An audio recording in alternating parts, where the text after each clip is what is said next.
एक ऐतिहासिक जीत, एक लंबे समय से चले आ रहे शासन पर विराम, या ये कह लीजिए कि ममता बनर्जी का कि टीएमसी का अंत, और अब एक ऐसा फैसला जिस पर टिकी है करोड़ों लोगों की नजरें। पश्चिम बंगाल का अगला मुख्यमंत्री कौन होगा? नमस्कार, मैं नाहिद, आप देख रहे हैं एक संदेश। मैं आपके साथ पश्चिम बंगाल, भारत की राजनीति का वो मैदान जहां हर चुनाव सिर्फ वोटों की लड़ाई नहीं होता, बल्कि विचारधाराओं, चेहरों और भरोसे की सीधी टक्कर बन जाता है। और इस बार जो हुआ है उसने इस राज्य की राजनीति की दिशा ही बदल दी। लंबे समय तक सत्ता में रही तृणमूल कांग्रेस का दबदबा इस बार टूटता नजर आया और पश्चिम बंगाल में भारतीय जनता पार्टी ने ऐतिहासिक जीत दर्ज करते हुए 200 से ज्यादा सीटों के साथ स्पष्ट बहुमत हासिल कर लिया है। ये सिर्फ एक चुनावी जीत नहीं है, बल्कि एक बड़े राजनीतिक बदलाव का इशारा है। लेकिन इस ऐतिहासिक जीत के बाद अब सबसे बड़ा सवाल ये है कि इस नई सरकार की कमान किसके हाथ में जाएगी और कौन बनेगा बंगाल का अगला मुख्यमंत्री। इस रेस में सबसे आगे जिसका नाम और चर्चा हो रही है वो है शुभेंदु अधिकारी। पिछले कुछ सालों में वो बंगाल की राजनीति के सबसे प्रभावशाली चेहरे में से एक बनकर उभरे हैं। वो अलग बात है कि पहले ये कांग्रेस में थे, वहां से जब कांग्रेस एकदम खत्म होने लगी तो वो इधर चले आए बीजेपी में, लेकिन पिछले कई सालों से वो बीजेपी के एकदम प्रभावशाली चेहरे रहे हैं।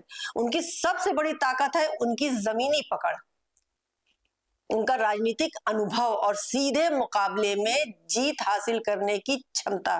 वो करीब 2 दशकों तक तृणमूल कांग्रेस का हिस्सा रहे और एक समय ऐसा भी था जब उन्हें ममता बनर्जी का बेहद करीबी सहयोगी माना जाता था। लेकिन 2020 में उन्होंने टीएमसी छोड़कर बीजेपी का दामन थाम लिया और यहीं से बंगाल की राजनीति में एक नया अध्याय शुरू हो गया। नंदीग्राम का चुनाव इस राजनीति बदलाव का सबसे बड़ा उदाहरण बना, जहां सीधे मुकाबले में शुभेंदु अधिकारी ने ममता बनर्जी को मात दी। ये जीत सिर्फ एक सीट की जीत नहीं थी, बल्कि ये वो संकेत था कि बंगाल की राजनीति में शक्ति संतुलन बदल रहा है। इसके बाद उन्होंने भवानीपुर जैसी सीट से भी जीत हासिल कर अपनी पकड़ को और मजबूत बनाया।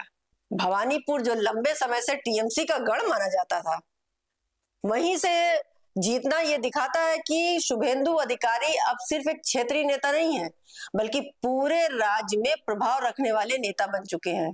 यही वजह है कि उन्होंने मुख्यमंत्री पद का सबसे मजबूत दावेदार माना जा रहा है।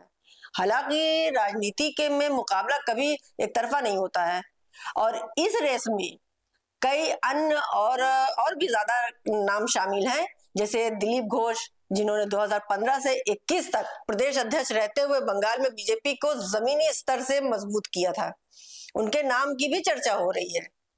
उन्होंने इस दौर में संगठन भी खड़ा किया जब राज्य में बीजेपी की स्थिति कमजोर थी। इसके अलावा समीक भट्टाचार्य का भी नाम सामने आता है, जो वर्तमान प्रदेश अध्यक्ष हैं और संगठनात्मक मजबूती के लिए जाने भी जाते हैं। उनके नेतृत्व में पार्टी के कार्यकर्ताओं को एक साथ किया और जमीनी स्तर पर विस्तार भी किया। महिला मुख्यमंत्री, अगर पार्टी इस दिशा में सोचती है तो अग्निमित्रा पॉल और रूपा गांगुली जैसे नाम भी सामने आते हैं। अग्निमित्रा पॉल अपनी तेज तर्रार और आक्रामक छवि के लिए जानी जाती हैं, जबकि रूपा गांगुली राजनीति के साथ साथ सांस्कृतिक पहचान भी रखती हैं। और नाम से ही आप लोग जान गए होंगे कि महाभारत में द्रौपदी के किरदार को बखूबी इन्होंने निभाया था। शायद हो सकता है आगे चल के राजनीति में भी अगर इनको सत्ता मिलती है, ये चीफ मिनिस्टर बनाया जाता, तो वहां पर भी वो अपनी पहचान कायम रख सके। और पहले राज्यसभा सदस्य भी रह चुकी हैं।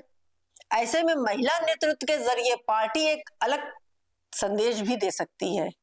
अब अगर पूरी चुनावी आंकड़े को अगर नजर डाले तो 293 सीटों वाले इस राज्य में बीजेपी ने 200 से ज्यादा सीटें जीतकर स्पष्ट बहुमत हासिल किया है, जबकि तृणमूल कांग्रेस 100 के आंकड़े के से भी नीचे सिमट गई। ये परिवर्तन सिर्फ सत्ता परिवर्तन नहीं, बल्कि जनता के मूड में आए बदलाव को दर्शाता है। वैसे भी अगर बंगाल का देखा जाए पिछले कई दशकों से कि 10-15 साल के बाद वहां की जनता जो है परिवर्तन चाहती ही चाहती है। 15 साल हमारी ममता बनर्जी को भी हो गया था। तो हो सकता है जनता को इनका कुछ भी फैसला अच्छा ना सही ना लगा हो, तो उन्होंने बदलाव कर दिया। लेकिन इतनी बड़ी जीत के बाद सबसे अहम फैसला नेतृत्व का होता है, क्योंकि मुख्यमंत्री सिर्फ एक पद नहीं होता है, बल्कि वो पूरे राज्य की दिशा और भविष्य तय करता है, और ये बहुत बड़ी जिम्मेदारी है। अब सवाल यही है कि पार्टी अनुभव को प्राथमिकता देगी या संगठनात्मक मजबूती को। क्या वो एक आक्रामक और चुनावी जीत दिलाने वाले चेहरे को चुनेगी, या संतुलित और रणनीतिक नेतृत्व को आगे बढ़ाएगी, या फिर महिला नेतृत्व के जरिए नया राजनीतिक संदेश देगी। मौजूदा हालात को देखें तो शुभेंदु अधिकारी का पलड़ा सबसे ज्यादा भारी नजर आता है, क्योंकि उनकी जीत, उनकी रणनीति और उनकी जमीनी पकड़ उन्हें इस रेस में सबसे आगे खड़ा करती है। लेकिन राजनीति की सबसे बड़ी खासियत यही है कि अंतिम फैसला आखिरी पल में होता है।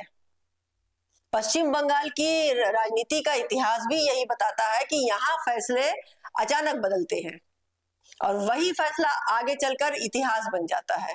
ऐसे में जब तक आधिकारिक घोषणा नहीं होती है, तब तक ये सस्पेंस बना ही रहेगा। अब सबकी नजर इसी बात पर टिकी है कि बीजेपी किस चेहरे को भरोसा जताती है, कौन बनेगा पश्चिम बंगाल का अगला मुख्यमंत्री, और कौन इस ऐतिहासिक जीत को आगे बढ़ाता हुआ राज्य को नई दिशा देगा।